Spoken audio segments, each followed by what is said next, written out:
ஈரோட்டிலிருந்து மொத்தமாக சாமான்கள் வாங்க வந்திருந்த கஸ்டமரை கண்ட முதலாளி வரவேற்றார். சரி ராஜு, நான் கிளம்பட்டுமா என்று பாலிய நண்பன் கிளம்பு முற்பட, கொஞ்சம் இரு கிருஷ்ணா, இவர்களுக்கு வியாபாரம் பண்ணிவிட்டு வருகிறேன் கிளம்பினார் ராஜு. என்ன சார் வேணும்? கார்த்திக்கு இருக்கா சார் என்று கேட்டார் வந்திருந்தவர். ஏது சார்? அம்பாசிடரா? பியட்டா? மாருதியா? Ambassador sir.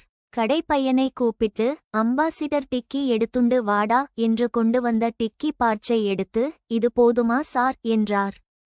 டிக்கியின் அழுக்கு அவர் உடுத்திருந்த வெள்ளை வேட்டியை அழுக்குப்படுத்தியதைப் பற்றி கவலைப்படாமல், வேறு என்ன வேண்டும் சார் என்று கேட்டார்.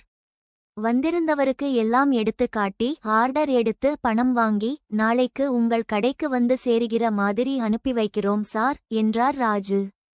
சரி என்று கஸ்டமர் கிளம்ப, ஏன் ராஜு, நீ இவ்வளவு கஷ்டப்பட்டு பொருளையெல்லாம் எடுத்து வந்திருந்த கஸ்டமருக்கிட்டே காட்டணுமா? உன் கடை பையன் கிட்டே சொல்லி இருந்தா செய்திருக்க மாட்டானா என்று கேட்டான் கிருஷ்ணா.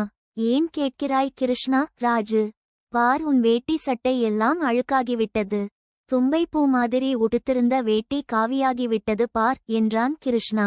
ராஜு, நான் எழுந்து அவருக்கு பொருளையெல்லாம் எடுத்து காட்டியதால்தான் அவர் 1,00,000க்கு ஆர்டர் கொடுத்து விட்டு போனார். எனக்கு அதில் மொத்த லாபம் 20,000 ரூபாய். இந்த துணிகளை வெளுக்க போட்டு வாங்கினால் 10 ரூபாய்தான் செலவழியும். ஆனால் எனக்கு எளிதில் வியாபாரம் நடந்ததே என்றார் ராஜு.